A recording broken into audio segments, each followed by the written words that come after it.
പരിശുദ്ധ പരമദിവ്യകാരുണ്യത്തിന് ആരാധനയും സ്തുതിയും പുകഴ്ചയും ഉണ്ടായിരിക്കട്ടെ.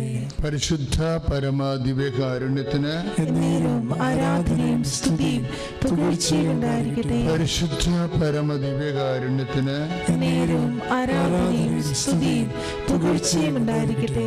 അമ്മേ പരിശുദ്ധ അമ്മേ, അമ്മേ പരിശുദ്ധ അമ്മേ, കൃപാസനം കൃപാസനം പ്രസാദപരമാതാവേ, പ്രസാദപരമാതാവേ, കൃപാസനത്തിലൂടെ ഞങ്ങൾക്കും ഞങ്ങളുടെ ദേശത്തിന് അമ്മ മാധ്യസ്ഥം തേടി തന്ന എല്ലാ അനുഗ്രഹങ്ങൾക്കും കൃപകൾക്കും ഞങ്ങളിപ്പോൾ ഹൃദയം നിറഞ്ഞ നന്ദി പറയുന്നു. അമ്മേ പരിശുദ്ധമ്മേ, ദേവമാതാവേ, 2004 ഡിസംബർ 7-ാം തീയതി കഴിഞ്ഞ് 2:30 കൃപാസനത്തിൽ സംഭവിച്ച അമ്മയുടെ പ്രത്യക്ഷപ്പെടലിനെ കുറിച്ച് സഭയ്ക്ക് സമർപ്പിച്ചിരിക്കുന്ന പഠനരേഖകളുടെ മേൽ വസ്തുനിഷ്ഠവും ദൈവശാസ്ത്ര പ്രകാരമുള്ളതുമായ അന്വേഷണ പഠനങ്ങൾ നടത്തി ആ പ്രത്യക്ഷപ്പെടലിലൂടെ പ്രകടമായ ദൈവമാതാവിന്റെ പ്രത്യേക കരുതലും സംരക്ഷണവും വെളിപ്പെടുത്തുന്ന പീഡിതരുടെ ആശ്വാസവും പ്രവാചകന്മാരുടെ വാഗ്ദാനത്തിന്റെ പേടകവും പ്രപഞ്ച പ്രകൃതിയുടെ മാതാവുമായ പരിശുദ്ധ അമ്മയുടെ ഭക്തി തിരുസഭയെ പ്രചരിച്ച് ജീവിതത്തിന്റെ ദുരന്ത അവസ്ഥകളിൽ അകപ്പെട്ടു കഴിയുന്ന അനേകായിരം മക്കൾക്ക് ദൈവസാന്നിധ്യവും സന്ധിപ്പും കൂടുതൽ അനുഭവിക്കുക ആത്മീയ വിശുദ്ധി ദൈവശക്തി കൈവരിക്കുവാൻ ഞങ്ങളുടെ കുടുംബങ്ങളെ ഇടയാക്കണമേ. അമ്മേ പരിശുദ്ധമ്മേ, ഭൂസ്വലോകങ്ങളുടെ രാജ്ഞിയായ അമ്മയ്ക്ക് ഭൗമ സംരക്ഷണത്തിനായി പ്രപഞ്ചപ്രകൃതിയെ തന്നെ സഭ പ്രതിഷ്ഠിക്കുവാൻ ഈ പ്രത്യക്ഷീകരണം വഴി ഇടയാക്കണമേ. പ്രിയമുള്ളവരെ, നമ്മളുടെ വ്യക്തിപരമായ ആവശ്യങ്ങൾക്ക് വേണ്ടി ഇപ്പോഴ് മൗനമായി പ്രാർത്ഥിക്കേണ്ടതാണ്.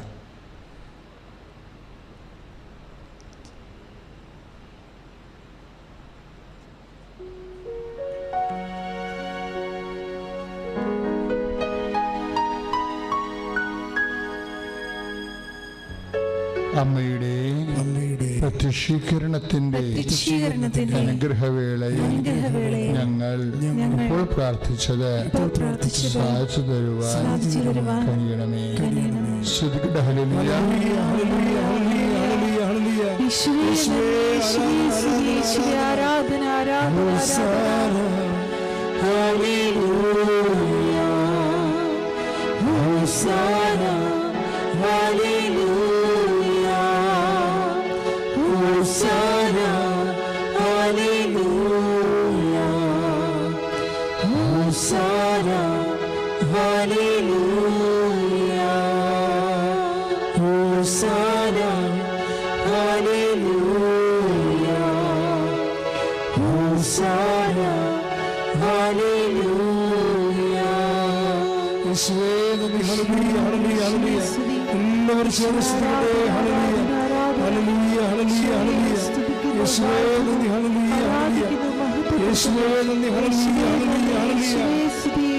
ആരാധന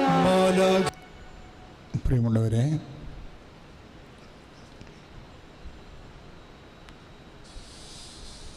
ടേക്ക് ഗോഡ് സീരിയസ്.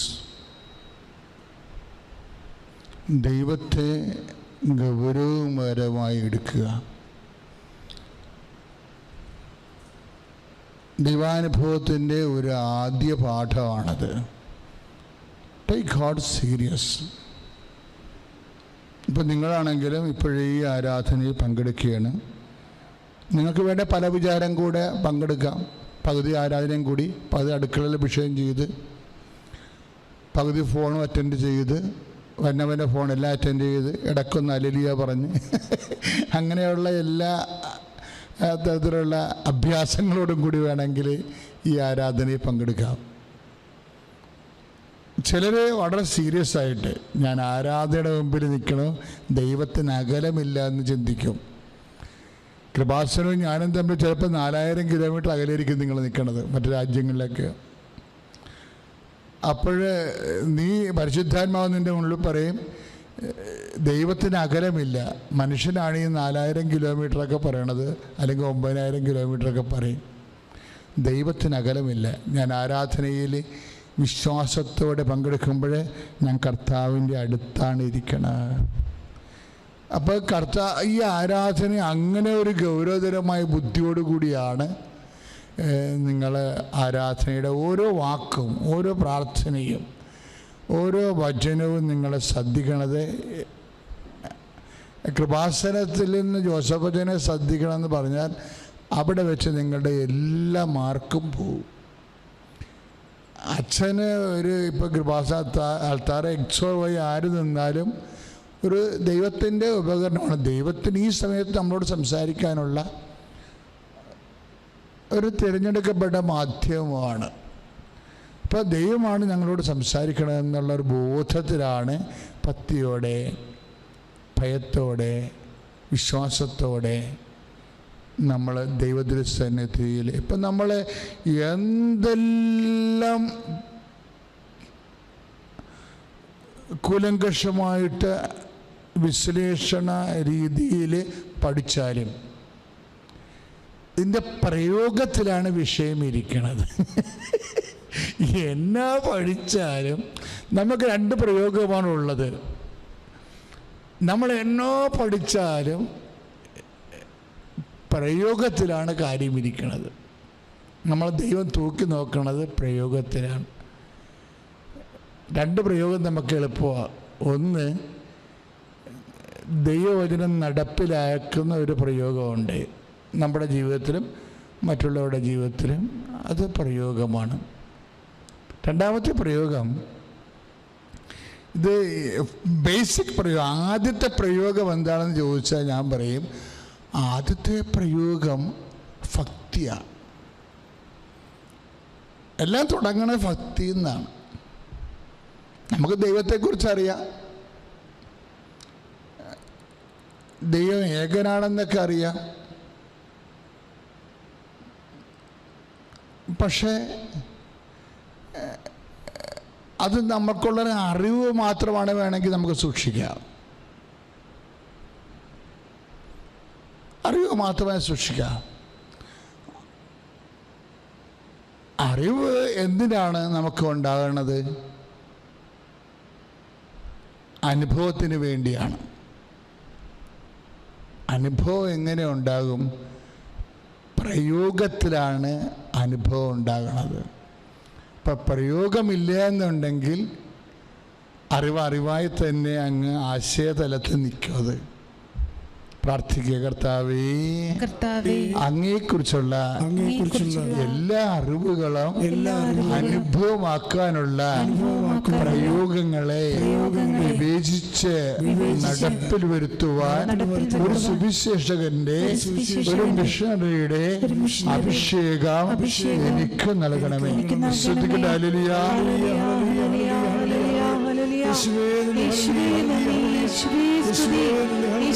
ആരാധന ആരാധന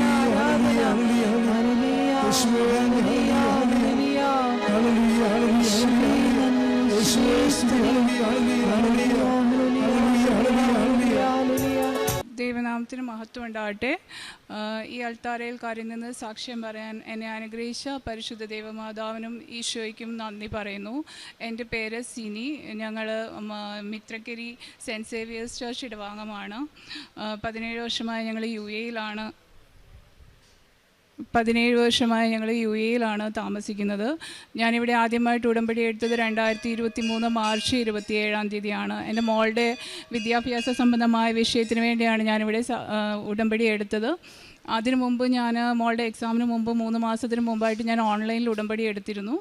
അതിനുശേഷമാണ് ഞാൻ ഇവിടെ വന്ന് തീർത്ഥാടന ഉടമ്പടി 2023 മാർച്ച് മാസം എടുക്കുന്നത്.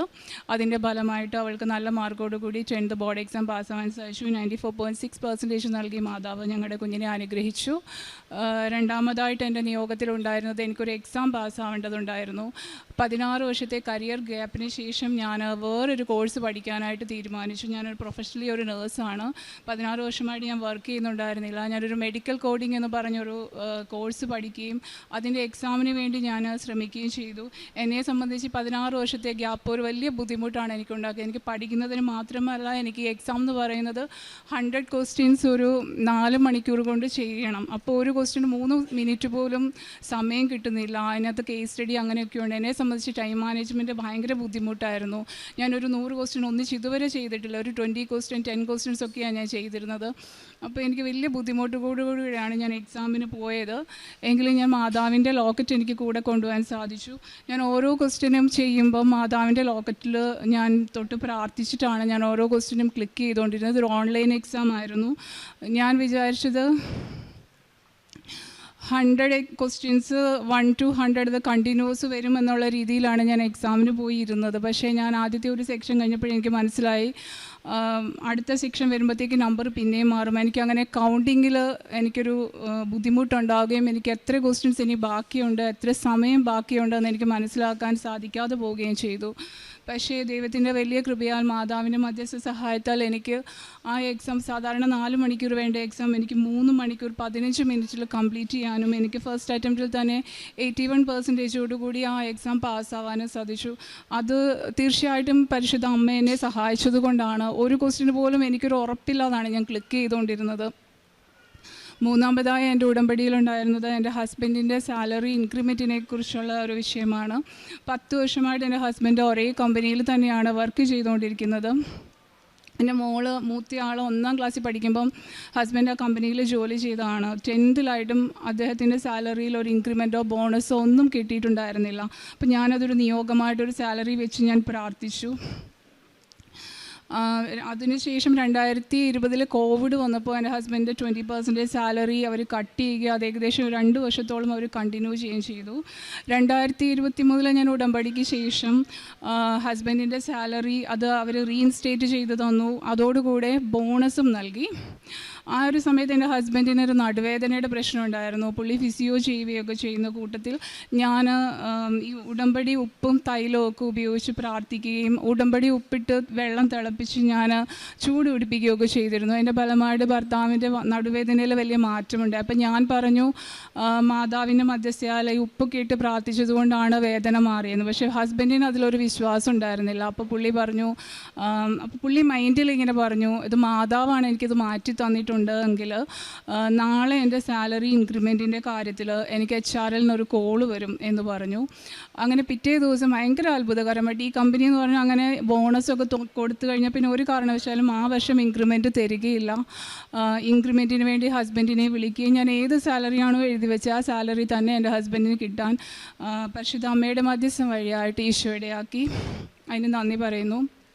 പിന്നെ ഞാൻ ഉടമ്പടി എടുക്കുമ്പോൾ എൻ്റെ ഏറ്റവും വലിയ കാര്യം ഞങ്ങളുടെ കുടുംബ പ്രാർത്ഥന സെറ്റ് ചെയ്യുമെന്നുള്ളതായിരുന്നു. കാരണം ഹസ്ബൻഡ് ഓഫീസിൽ നിന്ന് വരുമ്പോൾ 9:30 10 ഒക്കെ ആവും. മോൾക്ക് ട്യൂഷനുണ്ട്, അത് കഴിഞ്ഞ് വരുമ്പോൾ 10 o'clock ആവും. അതൊക്കെ കഴിഞ്ഞിട്ട് ഞങ്ങളുടെ കുടുംബ പ്രാർത്ഥന എന്ന് പറഞ്ഞാൽ ജസ്റ്റ് ഒന്ന് പ്രാർത്ഥിക്കുന്നു എന്നല്ലാതെ പൂർണ്ണമായിട്ടൊരു ജപമാല പോലും ഞങ്ങൾ ചൊല്ലുകയില്ലായിരുന്നു. പക്ഷേ എങ്കിൽ അത്ഭുതകരമായി ഹസ്ബൻഡിനെ എനിക്ക് നിർബന്ധിക്കാനും എനിക്കൊരു ബുദ്ധിമുട്ടായിരുന്നു. കാരണം ഈ ജോലിയെല്ലാം കഴിഞ്ഞിട്ട് വരുമ്പോൾ നമുക്ക് പ്രാർത്ഥിക്കണം എന്ന് പറഞ്ഞൊക്കെ ഇരിക്കാനും ഒക്കെയുള്ള ബുദ്ധിമുട്ട്. പക്ഷേങ്കിൽ അതെങ്ങനെയാണെന്ന് അറിയില്ല, അതെങ്ങനെയൊക്കെ തന്നെയോ ദൈവം അത് സെറ്റാക്കി തന്നു. ഞങ്ങൾ ഇതുവരെയും ഒരു ദിവസം പോലും മുടങ്ങാതെ കുടുംബ പ്രാർത്ഥന കംപ്ലീറ്റ് ആയിട്ട് ചെയ്യാൻ ദൈവം ഇടയാക്കിയിട്ടുണ്ട്. അതിനും പരിശുദ്ധ അമ്മയുടെ മധ്യസ്ഥം വഴിയാണ് സാധിച്ചെന്ന് പൂർണ്ണമായി വിശ്വസിക്കുന്നു. യേശുനാമത്തിന് മഹത്വം പറയുന്നു. പിന്നെ ഉടമ്പടി തൈലം ഉപയോഗിച്ചിട്ട് എൻ്റെ മോൾക്ക് വായിലിടയ്ക്ക് ഇങ്ങനെ പൊട്ടുന്ന ഒരു പ്രശ്നങ്ങളുണ്ട്. അപ്പോൾ അത് കൂടുതലും അവളുടെ വരുന്നത് അണ്ണാക്ക് പോലെ അങ്ങ് കഴുത്തിൻ്റെ ഉള്ളിൽ വരുന്ന ഭാഗത്താണ്. അപ്പോൾ അത് 1-2 തവണ വന്നപ്പോൾ അവളുടെ കഴുത്തിന് പുറകിലൊരു മുഴ പോലെ വന്നു. മുഴ പോലെ വന്നപ്പോൾ നമുക്കൊരു ടെൻഷനായി, അതെന്താ. അപ്പോൾ നമ്മൾ ഹോസ്പിറ്റലിൽ കൊണ്ട് കാണിച്ചപ്പോൾ ഡോക്ടർ ഇതൊരു സ്കാൻ ചെയ്ത് നോക്കാമെന്ന് പറഞ്ഞു. അപ്പോൾ അവിടെ ആ ഒരു സൈറ്റിൽ വരുന്നത് കാരണം നമുക്ക് സ്കാൻ ചെയ്യേണ്ടത് ആവശ്യമുണ്ടെന്ന് പറഞ്ഞ് നമ്മൾ സ്കാൻ ചെയ്തു. അപ്പോൾ ഞാൻ തൈലം പുരട്ടി ഞാൻ പ്രാർത്ഥിച്ചതിൻ്റെ ഫലമായിട്ട് റിസൾട്ട് വളരെ നോർമലായിരുന്നു. പിന്നെ എനിക്ക് പെട്ടെന്നൊരു മുട്ടുവേദന ഉണ്ടായപ്പോൾ ഞാൻ വിചാരിച്ചു എൻ്റെ തൈലം ഉണ്ടല്ലോ അതൊന്ന് പുരട്ടി പ്രാർത്ഥിച്ചു നോക്കാമെന്ന് കരുതി ഞാൻ അങ്ങനെ ആ ഒരു പരീക്ഷിക്കുന്ന പോലെ തന്നെ ഞാൻ തൈലം പുരട്ടി ഞാൻ പ്രാർത്ഥിച്ചു. അപ്പോൾ തന്നെ എൻ്റെ മുട്ടുവേദന മാറി. ഇതൊക്കെയാണ് എനിക്ക് ഇതുവരെ പരിശുദ്ധ അമ്മയിൽ നിന്ന് ഈശോ വഴി എനിക്ക് ലഭിച്ച അനുഗ്രഹങ്ങൾ. നൽകിയ എല്ലാ അനുഗ്രഹങ്ങൾക്കും പരിശുദ്ധ അമ്മയ്ക്കും ഈശോയ്ക്കും ഞാൻ നന്ദി പറയുന്നു. ദൈവനാമം മഹത്വപ്പെടട്ടെ. ഞങ്ങൾ കാരുണ്യ പ്രവർത്തികളായിട്ട് ചെയ്യുന്നത്, ഞങ്ങൾ അവിടെ ആയതുകൊണ്ട് ഇവിടെ ഒരു സ്ഥാപനത്തിലേക്ക് എല്ലാ മാസവും പൈസ അയച്ചു കൊടുക്കും. പിന്നെ നമ്മുടെ മുന്നിൽ വന്ന് പെടുന്ന അങ്ങനെ ആരെങ്കിലും ഉണ്ടെങ്കിൽ, നമ്മുടെ വീട്ടിൽ എന്തെങ്കിലുമൊക്കെ ഹെൽപ്പിനായിട്ട് വരുന്ന അവരുണ്ടെങ്കിൽ അവർക്കൊക്കെ നമ്മൾ പൈസ കൊടുക്കുകയും ഞാൻ അവർക്ക് കൃപാസന മാതാവിനെ കുറിച്ച് പറയുകയും പേപ്പർ കൊടുക്കുകയൊക്കെ ചെയ്യും. പിന്നെ ഞാൻ അവർക്ക് പ്രിൻ്റ് എടുത്ത് ഞാൻ പ്രത്യക്ഷീകരണ പ്രാർത്ഥന കൊടുക്കാറുണ്ട്. പിന്നെ എനിക്ക് എപ്പോഴും ഇവിടെ ഒന്ന് പേപ്പർ വാങ്ങിക്കാൻ പറ്റാത്തതുകൊണ്ട് ഹസ്ബൻഡ് എപ്പോഴെങ്കിലും ഒരു ആവശ്യത്തിന് നാട്ടിലേക്ക് വന്ന് ഇവിടുന്ന് പേപ്പർ വാങ്ങിക്കൊണ്ട് വരും. അത് ഞാൻ അവിടെ വിതരണം ചെയ്യാറുണ്ട്. പിന്നെ ഞാൻ ഓൺലൈനിൽ നമുക്ക് പേപ്പർ എടുക്കാൻ പറ്റുന്ന എല്ലാ സമയമൊന്നും നമ്മൾ ട്രൈ ചെയ്യുമ്പോൾ അത് കിട്ടാറില്ല. അങ്ങനെ കിട്ടുമ്പോൾ ഞാനത് ഷെയർ ചെയ്യാറുണ്ട്. ഇതൊക്കെയാണ് കാരുണ്യ പ്രവർത്തികളായിട്ടും പ്രേക്ഷിത പ്രവർത്തനങ്ങളായിട്ടും ചെയ്യുന്നത്. പിന്നെ ഞാൻ ഇന്നും അച്ഛൻ്റെ ധ്യാനം ചൊവ്വാഴ്ച ദിവസങ്ങളിൽ ധ്യാനം കൂടാറുണ്ട്. പിന്നെ മോർണിംഗിലെ പ്രാർത്ഥന കൂടാറും അത് സ്റ്റേറ്റസായിട്ട് ഇടാറുമുണ്ട്. എൻ്റെ പേര് ബിന്ദു.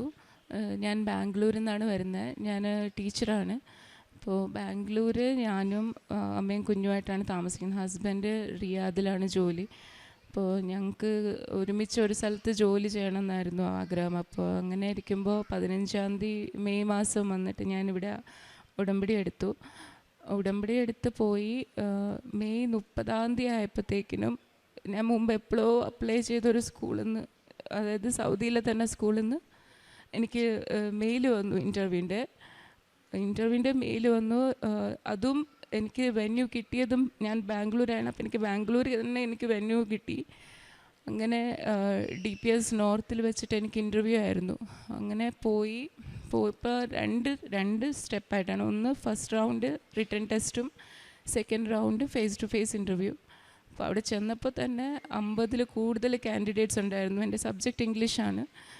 അപ്പോൾ എനിക്ക് എൻ്റെ സബ്ജക്റ്റിൻ്റെ കുഴപ്പമില്ല, എങ്ങനെയും ചെയ്തു പോകാമെന്നുള്ളൊരു വിശ്വാസത്തിൽ പോയി. പക്ഷേ അതിൻ്റെ ഒപ്പം തന്നെ GK, സയൻസ്, മാത്സ് അങ്ങനെയൊക്കെ കുറേ കാര്യങ്ങളുണ്ടായിരുന്നു. അപ്പോൾ അതെനിക്ക് അതിൻ്റെ പാസ് മാർക്കും കൂടെ കിട്ടിയാലേ ഇൻ്റർവ്യൂ റിട്ടൺ ടെസ്റ്റ് പാസ്സാവും. അപ്പോൾ ഞാൻ ഇൻ്റർവ്യൂവിൻ്റെ തലേ ദിവസം ഞാൻ പ്രാർത്ഥിക്കും, എല്ലാ ദിവസവും പ്രാർത്ഥിക്കും. അച്ഛൻ്റെ ഡെയിലി ബ്രെഡ് കാണും. അങ്ങനെ ഇൻ്റർവ്യൂവിൻ്റെ അന്ന് പോകുമ്പോൾ എനിക്ക് ഉപ്പ് കൊണ്ടുപോകണം എന്ന് ആഗ്രഹം ഉണ്ടായിരുന്നു. കാരണം സാക്ഷ്യങ്ങളിലെല്ലാം ഞാൻ കേൾക്കാറുണ്ട് ഉടമ്പടി ഉപ്പ് വിതറിയിട്ട് അവർക്ക് കിട്ടുന്ന അനുഗ്രഹം. അങ്ങനെ എനിക്ക് കോൺഫിഡൻസ് ഇല്ലാത്ത സബ്ജക്റ്റ് ആയത് കാരണം എനിക്ക് പക്ഷെ ഉപ്പ് കൊണ്ടുപോകാനുള്ള വേറൊരു വഴിയില്ല. ഞാൻ പേനയുടെ ബാക്കിലുള്ള ക്യാപ്പ് തുറന്നിട്ട് ഉപ്പ് അതിനകത്ത് നിറച്ച് വെച്ചു. അപ്പോൾ ക്യാപ്പ് അടയുന്നില്ല. പിന്നെ കുറച്ച് ഉപ്പ് മാറ്റി കുറച്ചായിട്ട് ഞാൻ അതിനകത്ത് നിറച്ച് പതിയെ ഞാൻ അതിനകത്ത് പേപ്പറൊക്കെ വെച്ച് പതുക്കെ എങ്ങനെയൊക്കെയോ അടച്ച് കൊണ്ടുപോയി. അവിടെ ചെന്ന് കഴിഞ്ഞപ്പം എനിക്ക് തോന്നുന്നു ഞാൻ കേരളത്തിലാണ് നിൽക്കുന്നതെന്ന്. അത്രയ്ക്കും മലയാളി, എല്ലാ നാട്ടിൽ നിന്നും ആൾക്കാരുണ്ട്. ഡൽഹി, ബോംബെ എല്ലാ സ്ഥലത്തു നിന്നുമുണ്ട്. ചെന്നപ്പോൾ 2 റൂം നിറച്ചു ഇംഗ്ലീഷിൻ്റെ കാൻഡിഡേറ്റ്സാണ്. അപ്പോൾ ഞാൻ ടെസ്റ്റ് എനിക്ക് ബാക്കി ഇംഗ്ലീഷ് ഒഴികെ ബാക്കിയുള്ള എല്ലാ സയൻസും മാത്സും ഒക്കെ നല്ല ടഫായിരുന്നു. സൈക്കോളജി അതൊക്കെ BEdന് പഠിക്കുന്ന സമയത്തുള്ളതാണ്. അപ്പം ഒരുപാട് കാലമായപ്പം കുറച്ചൊക്കെ മറന്നും പോയി. ഞാൻ ആ പേനയിൽ ഉപ്പുണ്ട്, ഞാൻ എഴുതുമ്പോഴൊക്കെ ഉപ്പ് എല്ലാത്തിലും ഹോംവർ ഷീറ്റിൽ വീഴുന്നുണ്ട്. അങ്ങനെ ടെസ്റ്റ് കഴിഞ്ഞ് വന്നു. ഞാൻ പറഞ്ഞു, ഇത് എനിക്ക് എങ്ങനെയോ ഇൻ്റർവ്യൂ എൻ്റെ അമ്മ തന്നെയാണ് തന്നത്, ജോലിയും അമ്മ തന്നെ തരണമെന്ന് പറഞ്ഞു. അങ്ങനെ വീട്ടിൽ വന്നു. വൈകിട്ട് 6 മണിക്ക് മുമ്പേ സെലക്റ്റഡ് കാൻഡിഡേറ്റ്സിന് അടുത്ത റൗണ്ടിലേക്ക് ഇൻ്റർവ്യൂവിന് വിളിക്കുമെന്ന് പറഞ്ഞു. 6 മണിയായി, മെയിൽ വന്നില്ല. ഞാൻ ചോദിച്ചു, ശരി ഇത്രയേ ഉള്ളൂ, കഴിഞ്ഞു വിചാരിച്ചു. അമ്മ എടുത്തോണ്ട് സാരമില്ല, അമ്മയുടെ ഇഷ്ടം എന്താണോ അതുപോലെ നടക്കട്ടെ, ഇതല്ലെങ്കിൽ ഇതിനേക്കാളും നല്ലത് എനിക്ക് തരുമെന്ന് പറഞ്ഞു. അങ്ങനെ വീട്ടിൽ 6 മണി കഴിഞ്ഞാൽ പ്രാർത്ഥിച്ച് മെയിൽ തുറക്കുന്നത് എനിക്ക് വരുന്ന മെയിൽ സെലക്ട് ആയി എന്ന് പറഞ്ഞിട്ട് 72 എത്രയോ കാൻഡിഡേറ്റ്സ് ഉണ്ടായിരുന്നു. അടുത്ത ദിവസം തന്നെയാണ് നെക്സ്റ്റ് ഡേ ഫേസ് ടു ഫേസിൻ്റെ ഇൻ്റർവ്യൂ. അപ്പോൾ ചെന്നു. ഞാൻ കയറുന്നതിന് മുമ്പേ എൻ്റെ കയ്യിൽ കാശുരൂപവും അതിൻ്റെ പുറകിൽ പ്രത്യക്ഷീകരണ പ്രാർത്ഥനയുണ്ട്. ഞാൻ അത് തന്നെയാണ് പറഞ്ഞുകൊണ്ടിരുന്നത്. ഞാൻ അമ്മയോട് പറഞ്ഞു, എനിക്ക് കംഫർട്ടബിളായിട്ടുള്ളൊരു ടോപ്പിക്ക് തന്നെ അവർ ഡെമോ എടുക്കാൻ തരണേ, ക്ലാസ് എടുക്കാൻ തരണേന്ന് പറഞ്ഞു. അവർ ഞാൻ എന്ത് ടോപ്പിക്കാണോ എനിക്ക് കിട്ടണമെന്ന് പറഞ്ഞ് കയറിയത്. ഞാൻ മുട്ടിൽ പ്രാർത്ഥിച്ച് പുള്ളി കയറി എന്നോട് ചെന്നുകൊണ്ട് ആ ടോപ്പിക്ക് തന്നെ പഠിപ്പിക്കാൻ പറഞ്ഞു. അത് എനിക്ക് റിപ്പോർട്ടഡ് സ്പീച്ച് നമ്മുടെ ഗ്രാമർ ടോപ്പിക്കായിരുന്നു. നന്നായിട്ട് ക്ലാസ് എടുത്തു. അവർ വേറൊന്നും ചോദിച്ചില്ല. പറഞ്ഞു ഹസ്ബൻഡിൻ്റെയും എൻ്റെയും ജോലി സ്ഥലത്ത് നിന്ന് കുറച്ച് വ്യത്യാസമുണ്ട്, ദൂരമുണ്ട്. അപ്പോൾ അവർ പറഞ്ഞു നിങ്ങൾ ആ പ്ലേസിലോട്ട് ട്രാൻസ്ഫർ ആയി പോയില്ല, 1 വർഷം കഴിയുമ്പോൾ അങ്ങോട്ട് പോയില്ല, നമുക്ക് എന്താ ഉറപ്പ്? ഞാൻ പറഞ്ഞു ഇല്ല, എനിക്ക് ജോലി കിട്ടുവാണെങ്കിൽ ഞാൻ സിൻസിയറായിട്ടും കമ്മിറ്റഡായിട്ടും നിൽക്കുമെന്ന് പറഞ്ഞു. അത് എന്തായാലും നമ്മൾ അഡ്ജസ്റ്റ് ചെയ്തോളാം, ഹസ്ബൻഡ് ട്രാൻസ്ഫർ കിട്ടുമോ അത് എൻ്റെ അമ്മ തന്നെ ഒരുക്കും, അത് ഞാനൊന്നും ചെയ്യേണ്ട ആവശ്യമില്ല അതിന്. അങ്ങനെ അവരൊന്നും പറഞ്ഞില്ല. അവർ പറഞ്ഞു പൊക്കോന്ന് പറഞ്ഞു. ഞാൻ ഓക്കെ ശരി കഴിഞ്ഞു. അത് കഴിഞ്ഞ് വീട്ടിൽ വന്നു. പറഞ്ഞു ഇതിൽ സെലക്ട് ആയവർക്ക് അന്ന് തന്നെ മെയിൽ വരും എന്ന് പറഞ്ഞു. എനിക്ക് വന്നില്ല. അപ്പോഴും ഞാൻ വിചാരിച്ചു സാരമില്ല, മെയിൽ തരുന്നത് അവിടുന്ന് വരണമല്ലോ, അവിടുന്ന് ഓൾറെഡി ഞാൻ റിസർവ്ഡ് ആണെങ്കിൽ എനിക്ക് ആരും മെയിൽ അയക്കേണ്ട ആവശ്യമില്ല. അപ്പോൾ 4ാമത്തെ ദിവസമായി എനിക്ക് മെയിൽ വന്നു. ആകെ 2 പേർക്കേ സെലക്ഷനുള്ളൂ, അതിലൊരാൾ ഞാനാണ്. ഇവിടെ നിൽക്കുക എന്നുള്ളത് തന്നെയാണ് എൻ്റെ ഏറ്റവും വലിയ ആഗ്രഹം. അമ്മയില്ലെങ്കിൽ ഞാനില്ല, എൻ്റെ കുടുംബവും ഇല്ല. ഇവിടെ ഇരിക്കുന്ന ഓരോരുത്തർക്കും ആഗ്രഹിക്കേണ്ടത് അത് തന്നെയാണ്, ഇവിടെ നിൽക്കണമെന്നുള്ളത്. നിങ്ങൾ എന്ത് പ്രശ്നമായിട്ടാണോ വന്നിരിക്കുന്നത് എനിക്കറിയില്ല, പക്ഷേ എല്ലാത്തിനും ഉത്തരവ് ഇവിടെ ഉണ്ട്. ഞാൻ ജീവിച്ചിരിക്കുന്നതിന് കാരണം തന്നെ എൻ്റെ ഈശോയും എൻ്റെ അമ്മയുമാണ്. അത് കഴിഞ്ഞു. എനിക്ക് 4 വയസ്സായ കുഞ്ഞുണ്ട്, അമ്മയുണ്ട്. അമ്മ എൻ്റെ കൂടെ, അപ്പോൾ അവരെൻ്റെ കൂടെയാണുള്ളത്. അപ്പോൾ അവർക്ക് അവരെ ഇട്ടിട്ട് പോകാനും പറ്റില്ല. അപ്പോൾ ഹസ്ബൻഡിന് സാരമില്ല, സൗദിയിൽ വർക്ക് ചെയ്യുന്നവർക്കറിയാം, അവർക്കൊരു അക്കൗണ്ട് ഉണ്ട്, അപ്ഷർ അക്കൗണ്ട് എന്ന് പറഞ്ഞിട്ട് ഫാമിലീനെ കൊണ്ടുപോകാൻ വിസിറ്റ് വിസയ്ക്ക് അപ്ലൈ ചെയ്യാൻ പറ്റും. അപ്പോൾ ഹസ്ബൻഡിന് അത് കമ്പനി ശരിയാക്കും, ഒന്നും പേടിക്കേണ്ട, കിട്ടും. ഭയങ്കര കോൺഫിഡൻസാണ്. പറയാം ഒരാഴ്ചക്കുള്ളിൽ തന്നെ വിസയൊക്കെ റെഡിയാവും, നീ ഒന്നും പേടിക്കേണ്ട, സ്കൂളിനോട് പറ. എനിക്ക് ജോബ് വിസയാണ്, അപ്പോൾ സ്കൂൾ തന്നെ എല്ലാം പ്രൊവൈഡ് ചെയ്യും. ഇവരുടെ മാത്രം നമ്മൾ നോക്കിയാൽ മതി. കഴിഞ്ഞ തിങ്കളാഴ്ച ഹസ്ബൻഡ് വിളിച്ചിട്ട് പറയാണ് ഒന്നും നടക്കില്ല, വിസ ഇപ്പോൾ ഓപ്പൺ അല്ല ആർക്കും. അത്രയും ദിവസം കോൺഫിഡൻ്റ് ആയിട്ട് പറയും കിട്ടും, ഒന്നും പേടിക്കേണ്ട, ബാക്കി കാര്യങ്ങളെല്ലാം ചെയ്തു. കഴിഞ്ഞു. ഞാൻ ഇവിടുന്ന് നാട്ടിൽ വന്നിട്ട് ഞാൻ തിരിച്ചു പോവുകയാണ് ബാംഗ്ലൂരിലേക്ക്. കാരണം അവിടെ ഹൗസ് വെക്കേറ്റ് ചെയ്യാനുള്ള എല്ലാം ആയി, റെൻ്റ് എല്ലാം കൊടുത്തു, എഗ്രിമെൻ്റ് എല്ലാം ക്ലോസ് ചെയ്തു, സ്കൂളിലെ ജോലി റിസൈൻ ചെയ്തു. തിരിച്ച് റെസിഗ്നേഷൻ കഴിഞ്ഞ് തിരിച്ച് ബാക്കി ഡോക്യുമെൻറ്റ്സ് എല്ലാം എടുക്കാൻ വേണ്ടി പോവാണ്. രാത്രി ബസ്സിലിരിക്കുമ്പോൾ എനിക്ക് കോൾ വരികയാണ്, ഇല്ല ഒന്നും നടക്കില്ല, ഫുള്ള് ബ്ലാങ്ക്, ഇനി അങ്ങോട്ട് ജോലിയില്ല, തിരിച്ച് നാട്ടിൽ വരണം, ബാക്കി എന്താവും എന്നൊരു പിടുത്തമില്ല. കാരണം ഇവരെ കൊണ്ടുപോകാണ്ട് പോകാനും പറ്റത്തില്ലല്ലോ. അപ്പോൾ എനിക്ക് മെസ്സേജ് എല്ലാം എൻ്റെ കയ്യിലുണ്ട്. 5 മണിയാകുമ്പോൾ വോയിസ് ഇങ്ങനെ വന്നുകൊണ്ടിരിക്കുക, ഇല്ല പോസിബിൾ അല്ല, വിസ റിജക്റ്റ് ആവും. 10:30 ആയപ്പോൾ അതുവരെ ഓപ്പൺ ആവാത്ത വിസ അപ്പോൾ ഓപ്പണായി. അതുവരെ അമ്മേൻ്റെ വിസ അതിനകത്ത് ഹസ്ബൻഡിന് പ്രൊവൈഡ് ചെയ്യാൻ പറ്റുന്നില്ല, അത് 2 വിസ അതിനകത്ത് ഓപ്പണായി. എനിക്ക് അപ്രൂവൽ വന്നു. അടുത്ത ദിവസം തന്നെ ചേംബർ ഓഫ് കോമേഴ്സിൽ നിന്ന് അവരും അപ്രൂവ് ചെയ്തു.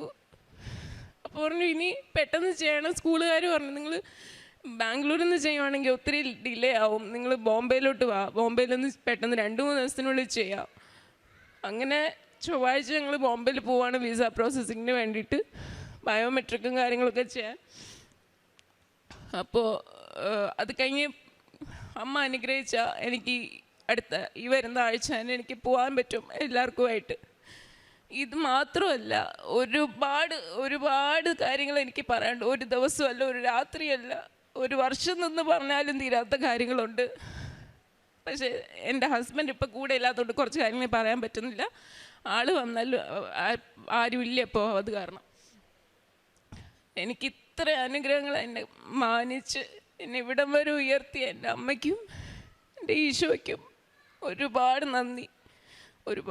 കാരുണ്യ പ്രവർത്തനം ഞാൻ ബാംഗ്ലൂർ ഞാൻ മെയിനായിട്ട് ഞാൻ പത്രവിതരണം കൊടുക്കാൻ പോകുന്ന, അതായത് സെയിൻറ്റ് ജോൺസ് ഹോസ്പിറ്റലുണ്ട് ഞങ്ങളുടെ മടിവാള, അവിടെ കുട്ടികളുടെ ഹോസ്പിറ്റലുണ്ട്, യൂണിറ്റ് ഓഫ് ഹോപ്പ്, അവിടെ തന്നെയാണ് പത്രം കൊടുക്കും.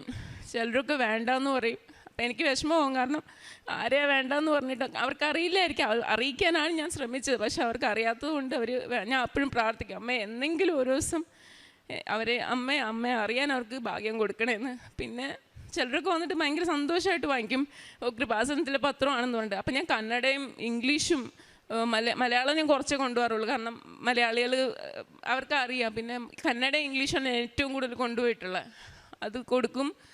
പിന്നെ കഴിഞ്ഞ ദിവസം വരുന്നതിന് മുന്നേ ഞാൻ പത്രം കൊടുക്കാൻ പോയപ്പോൾ വേറൊരു ചേട്ടൻ എൻ്റെ അടുത്ത്, മലയാളി ചേട്ടനാണ്, വന്നിട്ട് പറഞ്ഞ് കൃപാസനത്തിലെ പത്രമല്ലേ. നമ്മൾ ഒരുപാട് സന്തോഷമായി, കാരണം വേറൊരു ഉടമ്പടിയിലുള്ള ആളെ കാണുമ്പോൾ ഭയങ്കര സന്തോഷം. അങ്ങനെ നമ്മൾ കുറേ സമയം സംസാരിച്ചു. ഞാൻ പറഞ്ഞു ഞാൻ സാക്ഷ്യം പറയാനായിട്ട് ആഗ്രഹിക്കുന്നുണ്ട്, പറ്റും തോന്നുന്നു. അങ്ങനെ അതാണ് ഒന്ന്. പിന്നെ രണ്ടാമത്തെ കാരുണ്യ പ്രവർത്തനം, പറ്റുന്ന രീതിയിലെല്ലാം ഫുഡ് എത്തിച്ചു കൊടുക്കാൻ നോക്കും. ഓർഫനേജിൽ പോവും. പിന്നെ വഴിയിലിരിക്കുന്ന ആരാണെങ്കിലും എന്തെങ്കിലും ചിലപ്പോൾ കാശുണ്ടാവില്ല, എന്നാലും കൊടുക്കും. അതും വേറൊരു അനുഭവം. എൻ്റെ ഹസ്ബൻഡ് ഇങ്ങോട്ട് നാട്ടിലോട്ട് വരുന്ന സമയം സാലറി ലീവ് അവർ കൊടുക്കുന്നുണ്ടായിരുന്നില്ല. അപ്പം അങ്ങനെ ഒരുപാട് കാര്യങ്ങൾ ഇങ്ങനെ എന്നെയാ തീരാത്ത അത്രയും കാര്യങ്ങളുണ്ട്. പിന്നെ ഇതൊക്കെയാണ് എനിക്ക് കിട്ടിയ അനുഗ്രഹങ്ങൾ.